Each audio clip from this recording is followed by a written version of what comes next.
અને હું બોલું એવું બોલશો ને તમે બધા?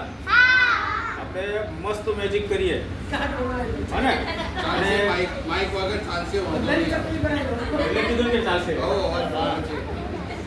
તો કોને કોને જાદુ જોવું છે બોલો? Good. હવે હું બોલું એવું તમારે બધાને બોલવાનું છે. તો આપણા વચ્ચે આબ્રાકાડાબ્રા, આબ્રાકાડાબ્રા, આબ્રાકાડાબ્રા, ગીલી ગીલી છું.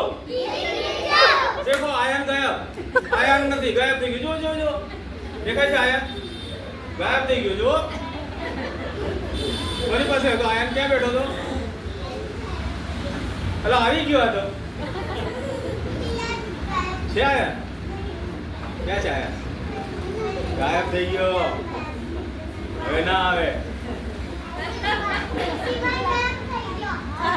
કોણ ગાયબ થયું? કોણ ગાયબ? ડાબરા ગીલી ગીલી છું.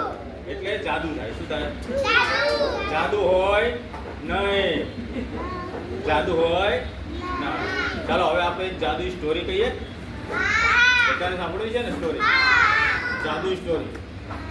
જાદુઈ પાદુકા. પાદુકા એટલે ચંપલ. આપણે જે પહેરીએ છીએ ને ચંપલને પહેલા પાદુકા કહેવાતી. શું કહેવાય? જાદુઈ પાદુકાની સ્ટોરી કહું છું તમને, સાંભળજો, ધ્યાનથી સાંભળો. તો બધાને એક એક ગોલ્ડનો કોઈન મળશે. કોને જોઈએ છે ગોલ્ડ કોઈન? બધાને જોઈએ. ચાલો, એક ગામ હતું. એક ગામમાં એક રામુ કાકા અને એમના પત્ની રહેતા હતા. એ રામુ કાકાને કરિયાણાની દુકાન હતી. એમને તમારા જેટલી નાની એક બેબી હતી. એનું નામ કમલા હતું. શું હતું? તમારા જેટલી નાની નાની છોકરી હતી ને એનું નામ કમલા હતું. એક દિવસ રામુ કાકા અને કમલાની મમ્મી બંનેઓને બહારગામ જવાનું થયું. તો ક્યાં ગયા? બહારગામ ગયા એટલે કે મામાના ઘરે ગયા. તો કમલા તો એકલી ઘરે રહી ગઈ. કમલા એકલી ઘરે હતી ને તો કમલાએ તો શું કર્યું ખબર છે? ઘરે એકલી હતી ને તો પહેલા ઘરના બધા જ કામ કરી લીધા. તમે કામ કરો છો ઘરે? કોણ કામ કરે છે ઘરે? બધા કામ કરો? શું કામ કરો છો? કમલાએ તો છે ને મસ્ત નાઈ લીધું, પછી કપડાં ધોઈ નાખ્યા. તમે ધોવો છો કપડાં? પછી છે ને કમલાને ભૂખ લાગી તો કમલાએ તો મેગી બનાવી. તમને મેગી બનાવતા આવડે છે?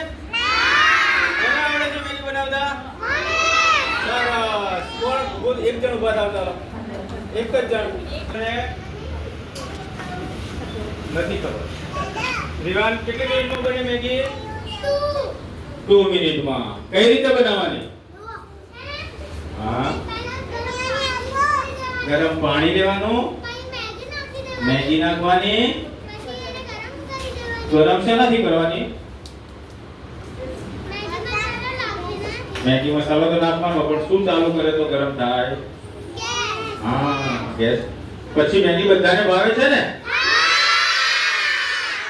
તો કમલાએ મેગી બનાવી.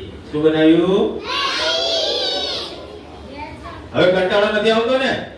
કંટાળો આવે છે? જો ક્યારના બગાસા ખાતા હતા.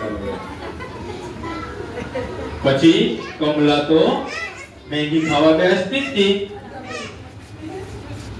અને એક સાધુ મહારાજ આયા. સાધુ મહારાજ ઓળખો છો બધા? સાધુ મહારાજ કોને કહેવાય? બોલો બોલો.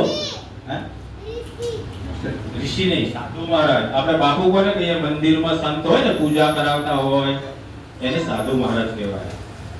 તો સાધુ મહારાજ ભૂખ્યા હતા. કમલાનો દરવાજો ખખડાયો અને કમલાને કીધું, બેટા મને ભૂખ લાગી છે, મને કંઈક ખાવાનું આપ. એટલે કમલાએ તો મેગી બનાવી હતી અને ખાધી પણ નહોતી. તો પણ કમલાએ છે ને એની મેગી સાધુ મહારાજને આપી દીધી. લો સાધુ મહારાજ, તમે જમી લો. એટલે પછી સાધુ મહારાજે તો મેગી ખાધી અને ખૂબ ખુશ થયા. પછી થોડો આરામ કર્યો અને પછી સાધુ મહારાજ જવા લાગ્યા. તો જતા જતા સાધુ મહારાજને એમ થયું કે હું કમલાને કંઈક ગિફ્ટ આપું. તમને બધાને ગિફ્ટ મળે છે? હા. તો સાધુ મહારાજે તો કમલાને ગિફ્ટ આપી. શું આપ્યું? શૂઝ, જાદુઈ પાદુકા. જાદુઈ પાદુકા એટલે પગમાં પહેરવાના જાદુવાળા ચંપલ. પગમાં શૂઝ પહેરો છો ને તમે સ્કૂલના, એવા શૂઝ જાદુવાળા હતા. બોલો, તો કેવી મજા આવે જાદુવાળા હોય તો? મજા આવે? પછી કમલાને કીધું કે જો બેટા, આ શૂઝ પહેરીશ અને પછી તું ચાલીશ ને તો જેટલા પગલા ચાલીશ એટલા સોનાના કોઈન મળશે. શું કીધું? જેટલા પગલા તું ચાલીશ એટલા સોનાના કોઈન મળશે. તો કમલા કે પણ હું એને શું કરું? તો કે તું એનાથી બહુ બધા સોનાના કોઈન ભેગા કરજે અને ગરીબ લોકોની મદદ કરજે. પણ ધ્યાન રાખજે કે તું વધારે ના ચાલતી. વધારે ચાલીશ તો જેટલા પગલા ચાલીશ ને એટલી તું નાની નાની થતી જઈશ. તારી હાઈટ ઓછી થશે. એટલે બહુ લાલચ ના કરતી. શું કીધું મહારાજે? કે જેટલા પગલા ચાલીશ એટલા સોનાના કોઈન મળશે, ગોલ્ડ કોઈન. પણ જેટલા પગલા ચાલીશ એટલી તારી હાઈટ પણ નાની થતી જશે, ઓછી થતી જશે. તો કમલા કે સારું.